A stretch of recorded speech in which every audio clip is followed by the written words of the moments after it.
Coming up on the Suze Orman Show. Are you one of those people who always say life is so short that it's okay? I want to go out to drink. I want to go out to eat. I want to go take a vacation. Well, if you are one of those people, I will be talking to you. Also, I trusted you and I said, yes, take the bank card. You won't ever use it. And I honestly don't even remember using the bank card. So. All right, so wait a minute. And you asked me, can I afford it? I want a wedding in San Francisco with my fiance. We're paying for it. $75,000.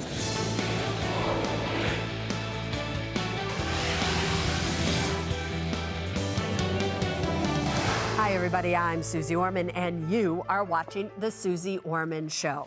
You know, a little bit ago on the Can I Afford It segment, somebody called in and they wanted to know if they could get a parrot. They wanted to rescue a parrot from the Amazon or wherever it was from, and I denied them because they could not afford it, in my opinion. Denied. You cannot spend money on things when you are on unemployment. And as you know, I have a Twitter site, Suze Orman Show, and I go on there and I see what all of you have to say, and sometimes I communicate back with you. And somebody sends in a tweet and they say, oh, come on, Suze, you should have approved them. Life is short. And I'm sitting there. And I'm now at home, and I am reading this tweet, and the steam starts coming up for me. You know how when I get that way on the Suze Orman Show, and I'm saying to myself, what are you thinking? What do you mean life is short? Life is not short. Do you know that the average life expectancy for those of you out there that are healthy, that, you know, live your normal lives, is 85, 90 years of age? My mother is going to be 96 years of age, people. Life is not short. And I am here to tell you that if you live your life thinking life is short, it doesn't matter. I can spend money now. I'm only 28 years of age. Why do I need to save money? At 60, I'm never gonna, get there. I'm gonna be old. You are thinking in such a wrong way, I can't even tell you. You need to think not life is short. You need to think life is great. Life is long. And I need money throughout my entire life. You know when you're gonna wish life was short? When you get older, when you no longer have a paycheck coming in, when you realize you don't have any savings, you still have credit card debt, you still have to pay rent, you never were able to buy a home because you couldn't afford it to begin with, your car breaks down, so now you have to lease a car because you can't even afford to finance it, but you can't get that because you don't have any money down, and you're going to say, oh my God, I don't have any money. I wish I were dead. People say that. That's the alternative. When you don't have money, life can be miserable. You know it, and I know it. So here's the bottom line. Stop thinking life is short. Start being realistic. Start living your life like every single day matters. And everything that you do with every penny that you have matters. So look at it as the future, that you want to create a future for yourself, just in case your life is long. And now I want to talk to a couple who I have a feeling is living their life as if it is short. Let's see if I am right. Erin and Ross, you have experienced something for the very first time in your marriage. You had a money fight. Erin, you wrote in and you talked to me about it, so let's tell everybody. Well, yes, it was our first one. We got married a year ago, and recently I found out that Ross had unfortunately spent a couple of grand out with his friends one night, and he told me about it about a week after it happened. And of course I was furious because one, I didn't know about it, and two, I think that's a lot of money. So I wrote into the show. I saw that, you were looking for couples who might have had their first fight, and we definitely, had a big fight for about a week about it. And we're trying to still come to terms with, how to spend money, what to tell each other, and dealing with our finances. So just to bring everybody up to date a little bit about you, you are 28 years of age.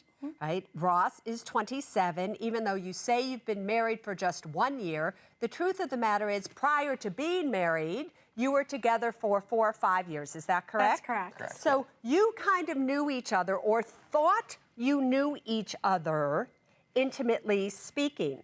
So before I ask Ross all about this and everything, Erin, were you surprised? Did this shock you? Did you not see this behavior being exhibited in Ross prior to you saying I do to him? I might have known in the back of my head it could happen, something like this. And little things have happened like that in the past, but I thought, we finally got together, we, spoke about our finances, everything was gonna go great, and, it's still creeping up. So maybe I did in the back of my mind know that it could happen again, but I was hoping it wouldn't. But you're right. And so, all right, Ross, tell your side of the story. Well, Susie, I've met some friends recently, and they like to go out on the weekends, and they like to go to clubs and bars where they get bottle service. And I don't know if you're familiar with bottle service, but essentially bottle service gives you your own table, your own waitress, and you actually get bottles as opposed to drinks. They give you glasses, and the waitress pour your drinks right then and there. And you pay a premium for this service, actually a pretty big premium for the attention. And I was just out one time. I've done it a bunch of times where I haven't spent any money, but I was kind of getting to the point where I felt like I kind of had to pitch in a little bit. And unfortunately, I made the mistake of pitching in too much. What's interesting, though, is that, Ross, it just wasn't this first time. The first time I get you wanting to make up for it, and so you spend $2,000 that you don't have. But you know what I really didn't get? I didn't get the second thing that you did. And I'll let Erin tell everybody what was the second thing that happened when you guys had a fight, and then all of a sudden he went in. What did he buy you? A bottle of what? For how much money? Then about 2-3 weeks later, a couple of days before our first-year anniversary, actually, he spent about $600-700 on a bottle of champagne. Again, he felt horrible for it, but it was still, fresh in my mind what had happened before. It was 2 days before our 1-year anniversary. We had planned a big trip, just to retreat, to get away, and, that cost a lot, and that he did it again really infuriated me. So why did you do that? Well, Susie, I actually didn't do that one in good conscience. I actually didn't take any of my credit cards out that night because I didn't want to do that. But I did take my bank card out just as a safety, just to make sure I had something just in case of an emergency. I trusted you, and I said, yes, take the bank card. You won't ever use it. And I honestly don't even remember using the bank card. So. All right, so wait a minute. What does that mean? You don't even remember. Were you intoxicated when you purchased this champagne? Yes. Do you understand what the real seriousness of what you just said? Mm-hmm. So what is the real seriousness of what you just said? Where is it that we've just crossed the serious danger line? With what comment? That I remember doing it. When you drink, and you already have exhibited that you do not remember things that you have done, you have now crossed the danger point that should say to you, whether you have money or you don't have money, you should not be somebody that drinks at all. Ross, why is it that you go out every single weekend or whenever you go out and you're going out without Erin? Well, I invite Erin every single time, and she has come a couple times. Unfortunately, it's just sometimes not her scene. So It's usually Thursday nights, and I have both an accelerated grad program and a lot of work. So Thursdays and Fridays, I'm usually exhausted. So that's when usually he goes out. All right. You two then came together. You had this argument, and you created a new budget for yourselves. Right. Are you happy with that? Do you trust it? Or do you feel that something is still wrong with the budget that was created? I'm happy that we finally sat down together and kind of discussed what we had and what we should spend money on, but Yes. it's still so new. It hasn't even been a month. I don't trust it yet. You don't trust it. And Ross, how do you feel about that you are now on a budget where you are able to spend $200 a month to go out and drink?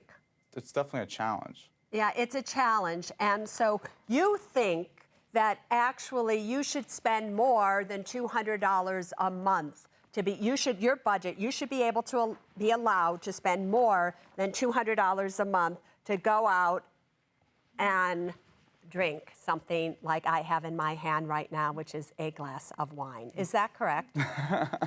Right? Yes. Correct, yes. And how much do you think you should be able to spend every single month to buy drinks like I have in my hand right now? Judging by the prices in Chicago, I would say $400 would probably. $400. Would All probably right. About $100 a week. Do you know that if you put $400 a month, the exact same amount of money that you say you would like to be able to spend freely every month on drinking and going out, if you put that $400 a month away in a Roth IRA every single month from now until the age of 67, which is full Social Security age, do you know that you would have $1.3 million? Do you know that? Sounds about right. Sounds about right. Do you know that if you had started doing that at the age of 21, just 6 or 7 years ago, you would have had $2.3 million. You just blew $1 million because over the past 6 or 7 years, rather than taking $400 a month and putting it in a Roth IRA, you spent it on this. This glass of wine is not $10. This glass of wine is $225. $225 of future money. So that's just something that I want you to think about. That's your job. On the other hand, Erin, you want to spend close to $500 a month in savings so that you can take these vacations. Yeah, that's true. The truth of the matter is, what are you thinking? You don't have, and it's like you're young, you want to travel the world. Are you kidding me? In the same way that you are asking Ross to give up certain behaviors and save money, Ross should be looking at you and going, you know what, Erin, you need to give up your vacations, eating out, and those things as well, to the tune that you do so. Here's the thing. I can give you the reasons why, financially speaking, that, money, savings, your future, but the two of you had your first financial fight. I have to ask, how did that feel? Not good at all. And No.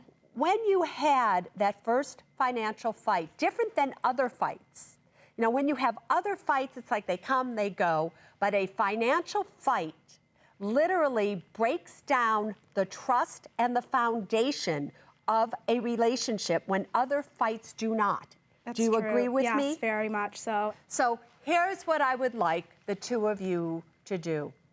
I'd like you to set small goals for yourself. How much do you want to pay down in credit card debt before you go out to dinner or party again? What is that amount of money? Ask each other.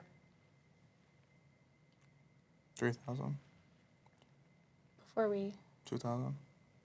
go out? Uh-huh. Yeah, Yeah, 2,000. 2,000. All right, so here's the thing. You are not going out to dinner. You are not partying with your friends. You are not doing anything until $2,000 of the $10,000 that you currently own in credit card debt is paid down. After you have done that, you can go out, but you cannot spend very much money. You're going to have to set a budget of what you can spend when you go out together. And then in $2,000 increments from then on is your goal. 2,000, you go out. 2,000 more, you go out. And that is your goal. After you've done that, come on back and I'll give you the next steps in this great financial future you have. All right?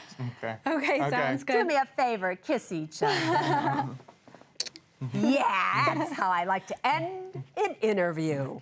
I just want all of you to understand something when it comes to gold or any commodity like that, because it works a little bit different than you think. And later, been wanting something? Ask me, can I afford it? Got a big problem for you that I hope you can help me solve. All right, you're already starting out in a negative way, boyfriend, but what do you Yeah. want to buy? A new bedroom set. Yes. My wife seems to have no problem drawing out of our savings or putting it on a credit card, and I hope you're going to be on my side.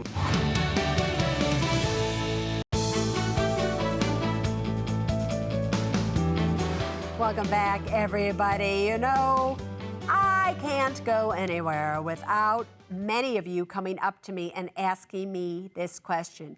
Should I rush into gold? There seems like there is a gold rush out there, and I just want all of you to understand something when it comes to gold or any commodity like that, because it works a little bit different than you think. Now, truthfully, there is no way for Suze Orman or anybody to be able to say, yes, it's going to continue to go up, yes, it's going to go down. Do I think it should be a small part of every single person's portfolio? I do. I own some, and I don't think it's a bad idea if you do, as long as you're willing to take the risk. However, with that said, to own the commodity itself, the actual physical gold, is very expensive. Where are you going to store it? You have to, if you go to sell it, there are reassaying fees and things like that. One of the best ways to own gold is through an exchange-traded fund. There are many exchange-traded funds out there that literally buy the commodity, such as GLD is one exchange-traded fund, for instance. There are more than that. You can look them up. That buys it, and then you own that fund. Now, here's what I want you to get. Commodities such as gold are taxed different than a stock or a house or anything else. When you own, let's say, a mutual fund or a stock for longer than 1 year, you own it for 1 year and 1 day, and you currently sell it, where we are right now, you pay capital gains if you have a gain at the rate of a maximum of 15%. That's great. That's a very low capital gains tax rate. However, if you have an exchange-traded fund that owns gold, such as GLD, and you own it for over 1 year, so you own it for 1 year and 1 day or longer, and you have a gain and you decide to sell it, it is not taxed to you at that 15% capital gains rate that we're currently at. It's taxed to you at the 28% rate. So just know that there is a difference in taxation on a gain of a commodity such as gold as there is in anything else that you might buy. With that said, you might want to think about owning gold, because you can own a gold ETF within your retirement account. You might, in order to get rid of the taxation on it altogether, you might want to think of putting a small amount of money of a gold ETF within a retirement account, because that way you're either tax deferring it, or better yet, if it is a Roth IRA, which you know I love more than any retirement account out there, and there is a way for all of you to get money into a Roth IRA now. So all of you can have one if you have followed my advice on how to do so. You could own a gold ETF, and if it happens to go up, you're not going to have any taxation on it whatsoever. However, if it happens to go down, you're not going to have a tax loss either. But now you know. Julie, ask me your question. Hi, Suze. Thanks for taking my call.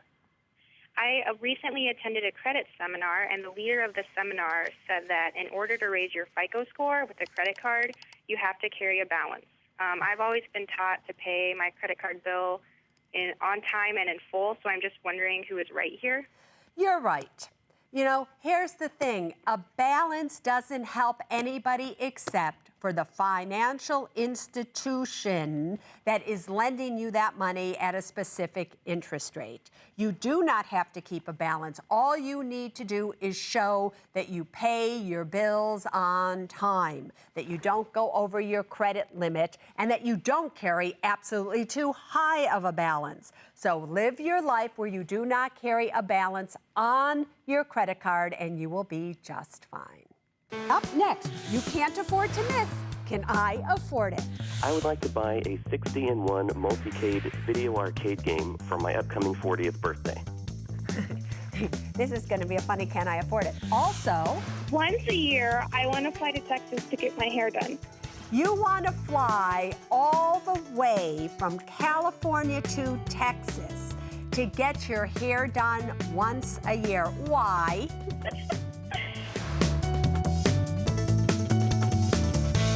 What do you want to buy? New bedroom set, 60-in-1 video arcade game. The wedding in San Francisco.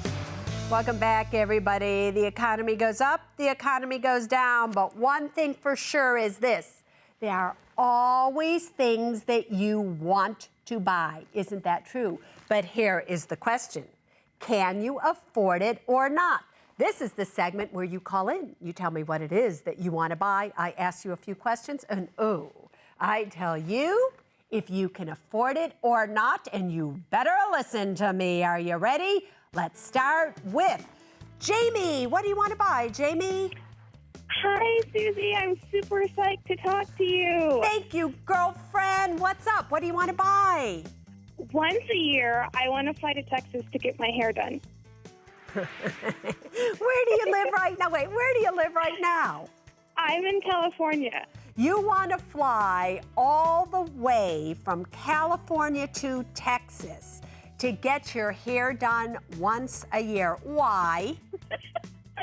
Because this woman is phenomenal, and my hair has improved and grown, and it's thick and lustrous, and she's just great. So and the rest of the year, I she's do just it myself. magical. Maybe I need to fly to Texas to go with you to do it. So you love her so much. You want to spend $900 to get your hair done. That obviously includes the ticket, her tip, Right. everything, right? Right. Even includes babysitting. You've thought of it all, right? All right, girlfriend, what can I tell ya? Show me the money. Okay, my take home is $16,515 a month. My expenses are $9,395, and that includes my rent. I have $74,000 on a 30-year fixed mortgage, $15,000 on a 15-year fixed. So wait, I And just have to ask this. You rent, but you also have a mortgage. So you obviously are renting a place, and you have another place that you've leased out, you're renting out that has a mortgage. Is that right? Right, that house with the mortgage is in Texas. Oh, that's where you met this woman, right? Yeah. I Yeah. used to Oh, live there. you used to live in Texas. You moved away somewhere else, and you want to go back to her because nobody's done it as great as her. But all right, keep going with your money. I'm sorry, I didn't mean to interrupt you. Okay, and in savings, I have $158,000 liquid, $3,000 in investments, and $54,000 in retirement. I just have to ask, because, a lot of people have been tweeting me going, where do these 36-year-olds, these 28-year-olds, where do they find $100-some-odd thousand in savings? They're making $16,000 a month. What do you do, kind lady? I'm afraid to say it gives the wrong impression, but I'm a physician. Why does that give the wrong impression?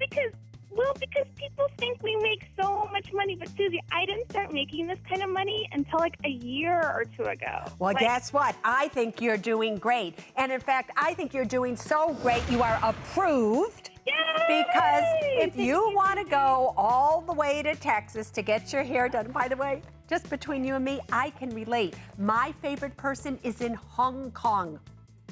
Kim wow. Robinson in Hong Kong. And I won't be going that far. all right, so I can relate to this. Oh, so go ahead and do it because you know what? You can afford it. Greg, what do you want to buy? Hi, Susie. Thanks for having me on your show. No problem. We've already started out with one approved for a hair piece. I don't even know why she wants to go to Texas to get her hair done, but she loves the lady. All right, anyway, go on. What do you want to buy? I would like to buy a 60-in-1 multi-cade video arcade game for my upcoming 40th birthday. This is going to be a funny Can I Afford It? You want to buy for your 40th birthday? Don't you think you'd grown out of it by now? I had a great time growing up with the video arcade games, and I figure for my 40th birthday, I'd like to relive that a little bit. Yeah. All right, for $1,200. Show me the money. Okay. Our take-home income is $6,244 a month. Yep. We have $5,358 in monthly expenses. Yep. We have a $155,000 30-year fixed mortgage. Yep. And a $25,000 car loan. Mm-hmm. And in savings, we have $169,000 in liquid and $299,000 in retirement. At the age of 40. And why is it, I just have to ask this, that you haven't paid off your car loan or something with some of the money that you have in your savings? We actually just purchased the car, and the interest rate is very low. It's 0.9%. 0.9%. Okay, I just had to ask that before I ping pong with an approved for you. I can't believe I'm approving you, but I am. But you have the $1,200 to do it. You're actually doing pretty good for somebody who's almost spending as much as they're bringing in. You have $169,000, and if that's what you want to do with $1,200 of it, boyfriend, go ahead. Oy. Angie? Yes. We have 2 approved so far. What do you want to buy? Hi, Susie. I want a wedding in San Francisco with my fiance. We're paying for it.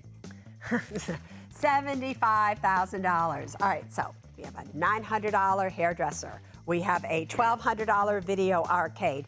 $75,000 for a wedding. Do you have any idea what that money could be worth years from now? We're talking about really, millions that could have turned into. You get that, right? I get that. All right, girlfriend, show me what you got. Okay. We bring in $13,180 a month combined. Yep. Our expenses are $7,061. Yep.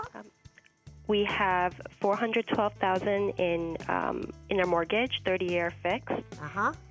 We have $229,000 in liquid, $125,000 in investments, and $212,000 in retirement.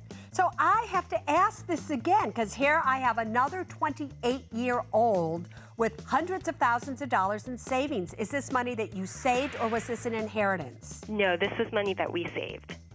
The 2 of you were able to save that much money, and you are just 28 years of age. So everybody watching right now, when you write in and you go, Susie, I'm tired of seeing these 28-year-olds with a few $100,000 in savings. There's no way they could have done that.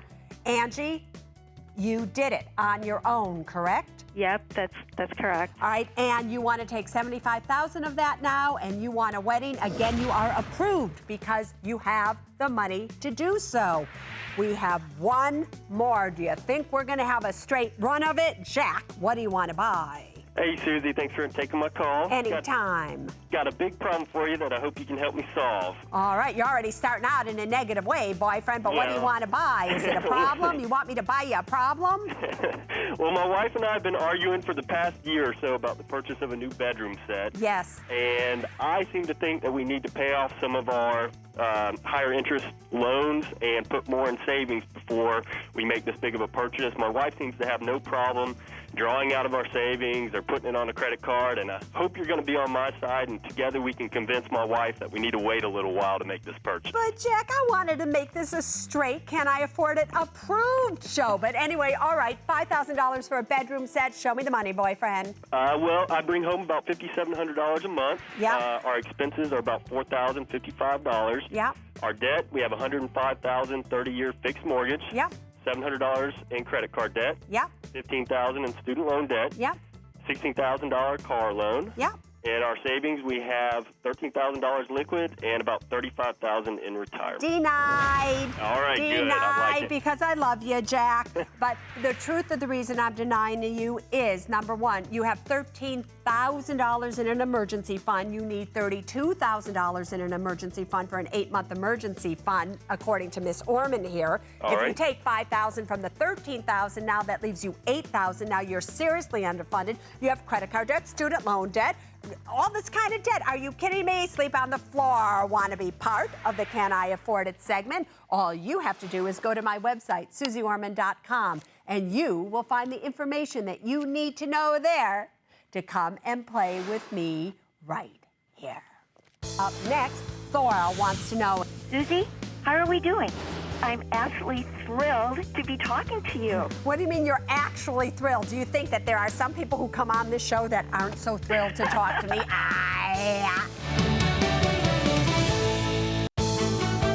Welcome back to the Suze Orman Show. Here's my question for all of you. How are you doing? That's what you want to know when it comes to you have a goal. You're saving for it, retirement, whatever it may be. And you come to me and you say, Suze, how am I doing? Do I have enough money? Well, tonight, Thora wants to know exactly that. She wants to know, Suze, how am I doing? Hi, Susie. My husband and I are 58. He wants to retire in 4 years, but I don't think we can. I'd like to work until full retirement age, but my husband, he's ready to travel and get away from Arizona during those hot summer months. I'm willing to go along with him if you say we have the money. Susie, how are we doing? Aw, Thora, welcome to the Suze Orman Show. Hi, Susie. I'm absolutely thrilled to be talking to you. What do you mean you're actually thrilled? Do you think that there are some people who come on this show that aren't so thrilled to talk to me? My heart is pounding. So, you know, you would want to work to retirement age. Currently, both you and your husband, Mark, you're about 58 years of age, correct? Correct. He wants to work another 4 years or so till he's 62, which is obviously when Social Security starts, because he just wants to blow this coop. Arizona's too hot for him during the summer. You, on the other hand, really wish that you could work till 67. Do I have that correct? That is correct. All right, so you're asking me, how are you doing? And the question at hand is, can you afford to retire at 62? That is the question that I am going to answer and give you a grade on. Before I begin, if you were going to give yourself a grade, what grade would you give yourself as to where you stand right now in being able to accomplish retirement at the age of 62 in just 4 years? I'm going to say a C+. A C+. Let's see, girlfriend. If I agree or disagree with you, let's show everybody where you are right now. As I said, both you and Mark, your husband, are 58 years of age. Currently, with both of you working, you have income of about $5,500 a month, and your expenses currently are $4,200 a month approximately. You have in a retirement account $398,000. You have an emergency fund of $8,400. You have investments outside of a retirement account of $451,000, and your current home, which is an asset because you do not have any mortgage debt on it whatsoever, is $225,000. In fact, the only debt that you have is a car loan debt of $15,800, which in 3 years will be paid for. So your total assets are over $1 million slightly. Your total debt is $15,000. So first of all, girlfriend, how does it feel to be a millionaire? No, I don't realize that I am, but that sounds really good. Yeah, I think it's very good that you don't realize you're a millionaire, because once you realize you start to have money, you give yourself permission to spend money that you really shouldn't be spending, and before you know it, you're not a millionaire. If I was to give you a grade, it would break down first like this. I would give you an A+ in real estate because, number one, you own it outright. Fabulous. Debt. What is your consumer debt? Well, I would give you about a B+ on that because, or a B right in there, because why? You still have car loan debt, and I wish you didn't have any debt whatsoever. On savings, your savings, I would give you a D because you are way underfunded what I think one needs as an 8-month emergency fund. You have only $8,000 in an emergency fund, right about that, so you're way underfunded in that. In terms of retirement, I give you a B-. I wish you actually had more in retirement than you currently do. In terms of estate planning, I'm giving you an A+, and the reason that is because you have not only a will, you also have a living revocable trust. In terms of FICO scores, I'm also giving you a great grade. I'll give you an A+ there because you have high FICO scores and everything is exactly the way that it should be. But overall, in terms of accomplishing your goal of being able to retire in Just 4 years, I'm giving you a C+. I agree with you totally. Listen, there is no way for me to predict the future. Will you get sick? Will you end up in a nursing home? Will you need extra aids in order to take care of yourself? Because maybe your husband is bigger than you and you yourself can't pick him up if something happens. Do you understand what I mean? Yes. So, and it's not just what happens to you at the age of 62.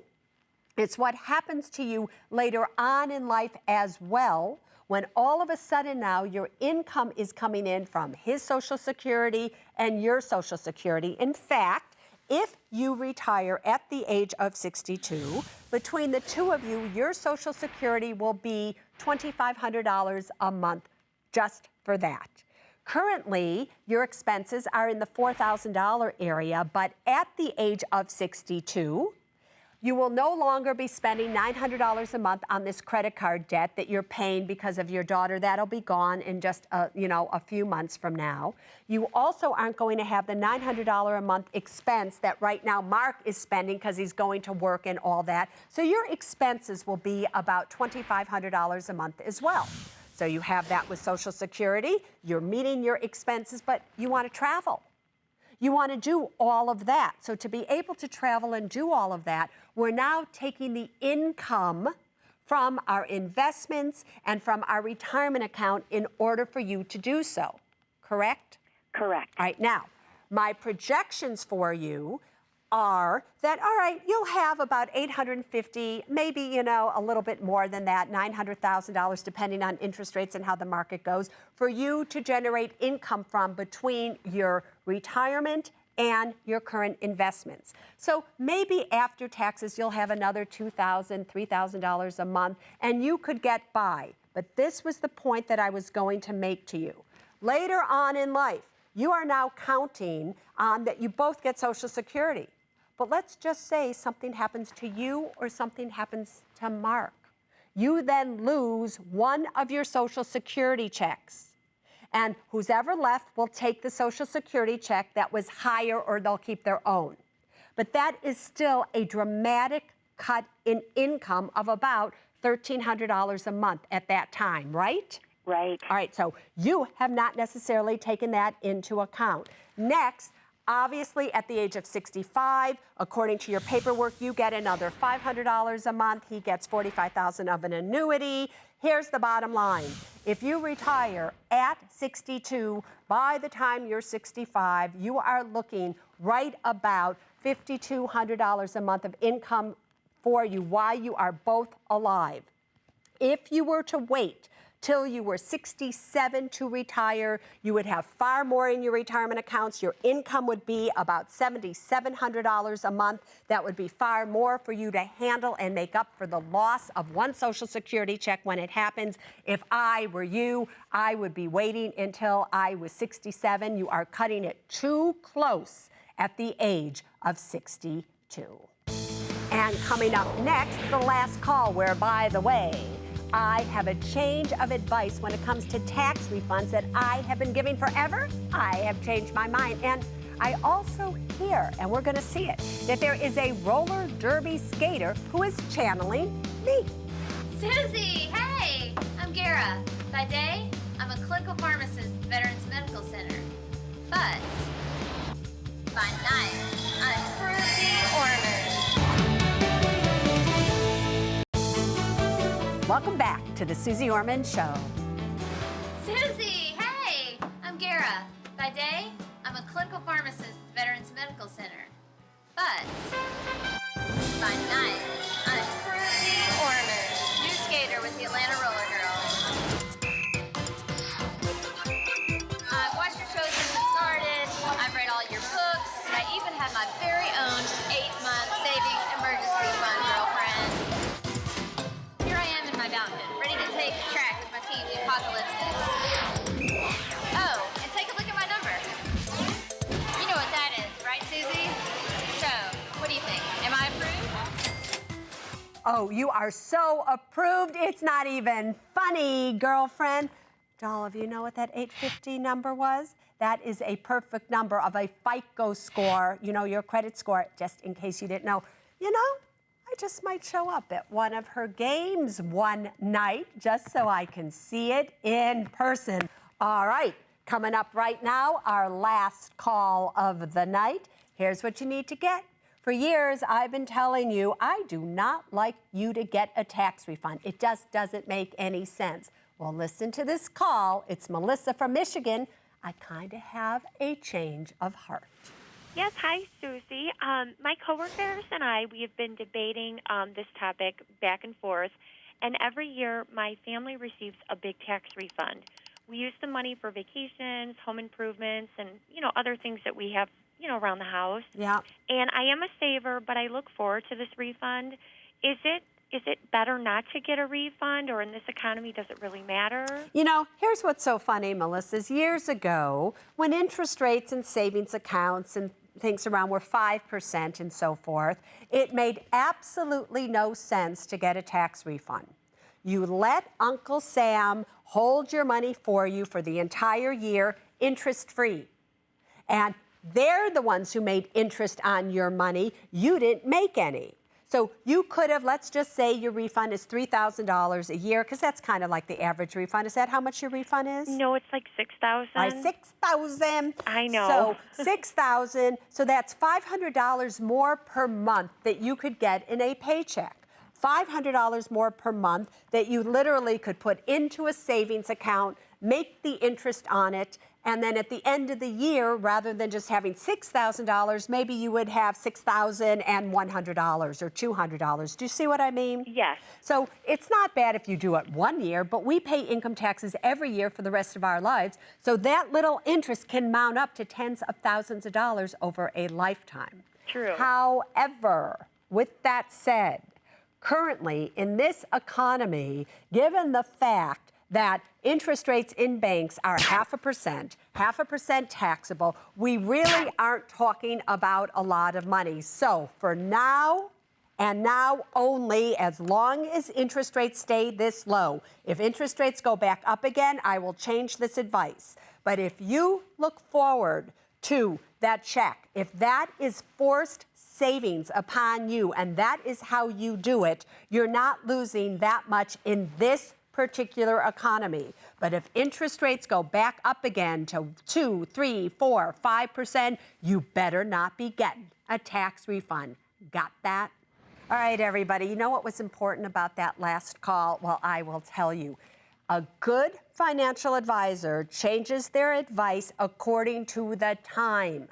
Got it? So just make sure that when things change, so does the advice, if needed, that you are following. But until next week, here's the real advice that I want you to get. There's only one thing that matters when it comes to your money, and it is this: people first, then money, then things. Now you stay safe.